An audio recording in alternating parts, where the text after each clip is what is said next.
Welcome back to the space between us. Opening the space today, we're talking about what has changed, what differences need to be made, and we came on here to share our space about what's going on in the world right now. Using our platform like everybody else should be using their platform, using your social media just to get the message out there. Yeah, so today, we're really about spreading the word. So obviously, if you haven't heard, the whole Black Lives Matter movement is something that's dear to my heart. I've been out there for the last couple of days marching.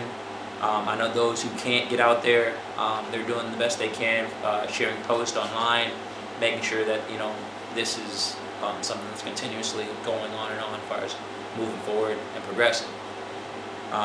I think that if you aren't posting or if you aren't sharing something, you need to just to better educate yourself, because we always say history repeats itself if we don't actually study history. So that's something that I think is really necessary for us to move forward in this time. Also, you're not also just educating yourself by sharing the post, you're educating other people who can be in the same situation as yourself, who needs to get the message also. That's the only way we can get change. That's the only way for things to be how we want things to be, equal. Just, I know the argument is to Black Lives Matter is all lives matter, but until Black Lives Matter, then all lives do not matter. Yeah, and so again, just some awareness. If you have a black friend, you have a black relative, you have a black something, don't ask them about the looting.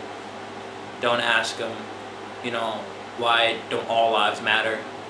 Don't ask them just to kind of justify themselves, because right now is a very sensitive time where you might lose a friend, you might hurt someone's feelings, you might, have them on a downward spiral because of what's happening. Right now is a very sensitive time for all people. So yes, I'll say it first, all lives do matter, but like my Bud Luck said, all lives can't matter until those black lives matter. And then, just even moving forward when we talk about the blue lives, it's a job at the end of the day. You're not born into being a cop. You chose to be a cop, and it's a dangerous job. And we get that. We understand that, you are putting your life on the line every time you put on a badge, every time you step out your door to go to your job. What we're telling you is, we understand you're putting your lives on the line. We don't want you guys to keep killing black and brown people for absolutely nothing. Whether they broke the law, they disrespected you, you still have a job and you still have a standard to uphold as someone that's wearing a badge, because you're wearing a badge for a reason. There's a principle that needs to be set. Yeah, you shouldn't be allowed to be able to be a judge, the jury, and the executor. It's not fair at all. That's too much power in a person's hands. You're there to protect everybody, including black lives. And like Z said, it's a dangerous job, but just think about if you were in that position, how would you feel? If there was a gun pointed at you. It's not right. It's not healthy for your soul, your mind, not healthy for the world. Yeah, and so when it comes to these online posts, right now, I don't know who's finding these videos, but that's something that's definitely changed. That's something that's definitely new to us. We're starting to get a lot of footage of some very sensitive and censored topics. It's crazy because they don't censor anything that's sexual, but when it comes to killing another human, they're gonna just put that out there and oh, it's happening. And now that we can see it, and we feel the pain every time somebody gets shot. We have to understand, when you shoot one black person or one person of color, we feel that, and we see ourselves as that person. And it's when I have to live in a constant state of fear, that is not okay. And it's right now I have 0 kids right now, but I plan to have kids in the future. And my hope is that they don't have to have the same fears that I do. I fear driving at night. I fear going on a run. I fear pretty much sleeping. So it's like I can't literally do anything in life without fear because of what's happening in the world around us. So the question would be why are the people protesting? What do we want changed? One of the things that I would probably advocate for or hope everybody wants is police training, how it's done. Because to me, if you just pay attention to how they conduct themselves as officers, they shoot to kill. I know that's not what they say their training is, but if you really want to stop a man for money, why can't you just shoot them in the leg, or like why do you have to aim for a vital part of their body? It just doesn't make sense. And just I believe that all the reports that happens every day, and officers should not be thrown, like everything should be reported to the public. Everybody should know what happens. It shouldn't be known on, no secrets at all. Yeah, so just the whole, like, I mean, if you're a dirty cop, like that's terrible. You should you should want to turn in your badge because you took the badge because you said you're going to stand up for everyone. And with reporting everything, I think, you know, probably the latest video I've seen, when you finally have handcuffs on someone, or it's you and your fellow officer fighting one guy, I don't think, you know, lethal force has to be used at a certain point. Once the handcuffs are on, we were talking, you know, like there's no reason to have your knee and majority of your weight on someone. Yeah, you have the guy in custody. Most of the time when you're in handcuffs, you can't run. And if you try to run, you're probably going to trip and fall. So there's no point on trying to, your whole body weight, you're just pushing them into the ground more, which can cause damage to their face, to their neck, their spine. And if someone is yelling, "I can't breathe," check on them. Like that's a moment where, you know, they're not playing possum. They're not playing like, oh, I think if I say I can't breathe, they'll let me go and then I can escape. Like that's not their first thought. Their first thought is, I physically can't breathe. I need help. And it's like when you have someone that you're trying to take into custody and they're asking for help and you refuse, that makes you worse than the crime you thought they did, or you're saying that they were wrong for it. Like what you're doing in that moment is terrible. And I think another thing is the first thing you're grabbing as a cop, why is it your gun? Why do you have, you know, your gun drawn the first sign of danger? And it's like, again, when we go back to the 2-on-1 situation, if there's two of you, what is their need to go for your gun? So you're saying your fellow officer does not have your back? If me and Luck were marching in the streets with zero things in our hands as far as having a peaceful protest, I would have zero fear because I know anything happens, he has my back, and we don't need to actually kill anyone to do that. That's what you're signing up for. You're signing up to have someone out there with you to be there for you. But yet you're saying that your gun, you're saying you don't trust your partner because you need your gun. And it's like, if you tase someone, that shuts the situation down. And I think de-escalating the situation is something that I think needs to have more training. Because when you go through a psyche eval as a cop, there are certain things that you're put through that you're like, you have to deal with. And then it doesn't actually register to you until it's a real life situation. And if you don't know how to de-escalate a situation, like, you're only causing more harm. More harm to the community and more harm to yourself and everybody involved in the situation. That like Z said, if you don't know how to de-escalate a situation, you shouldn't be involved in the situation. Because who are you? You're just making it worse than it already is.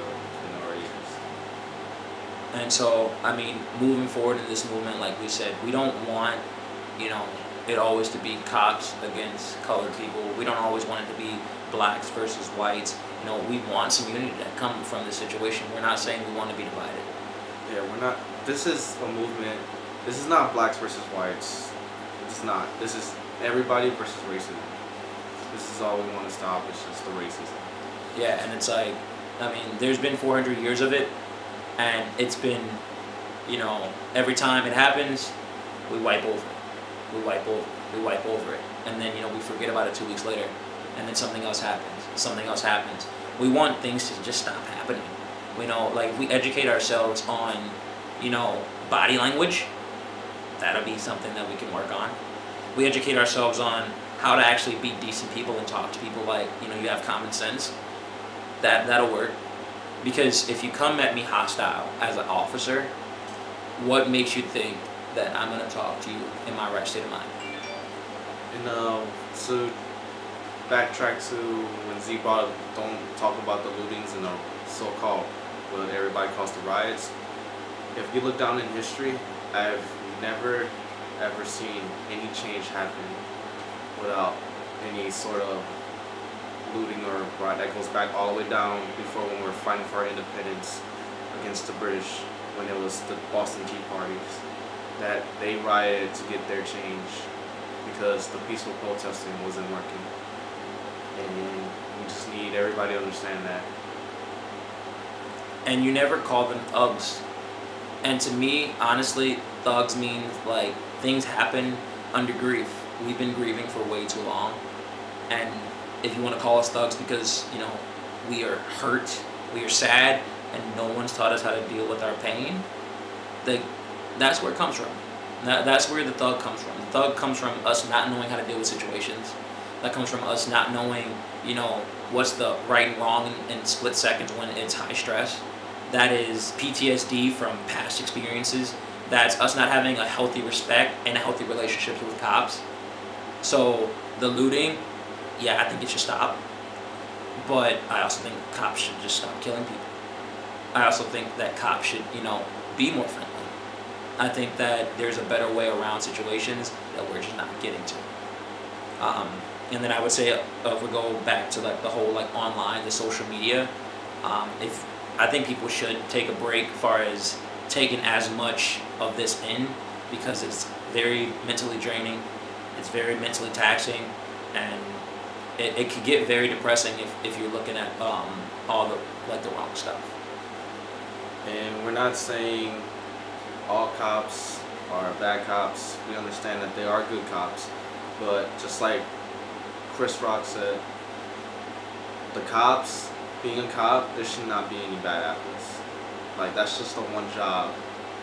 There shouldn't be anything bad. You know, everybody should be on the same page, good, no matter what.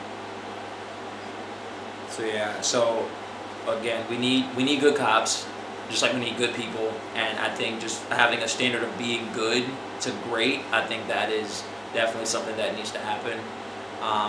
And then I think our last thing would just be, you know, when we're outside, during these marches, during just being outside, just being safe, understanding your surroundings, understanding, you know, reading the room is something that, you know, when you're outside and you're marching, you just need to understand. Because the fact that they're calling in National Guard, and the fact that they're using tear gas and rubber bullets that are non-lethal, they can cause blindness. They are using rubber bullets the incorrect way, by the way. Rubber bullets are meant to shoot on the ground so they can bounce and then hit the person. They are directly shooting at the person, which is basically the same as a bullet. Yeah, and so when we come to, you know, the whole martial law and the big stick policy of, I have something and I'm going to shoot it at you if you don't listen to me, again, can be portrayed a different way, and it's unnecessary at the moment, because if people are being peaceful and people are just hanging out on their porches, there's no need to shoot at them because it's unnecessary. I would like to say that I do believe this time is different. I love everybody being involved in it. This is normally when something like this happens, it's just that one city that's just involved and they're protesting, but to me this time it's every state in the country that are protesting. We have countries in different parts of the world and continents that are protesting with us. So I believe if we keep fighting, we will get the change that we're seeking for. So yeah, so one last time, all lives matter, but it doesn't until Black Lives Matter. Closing the space. See you guys.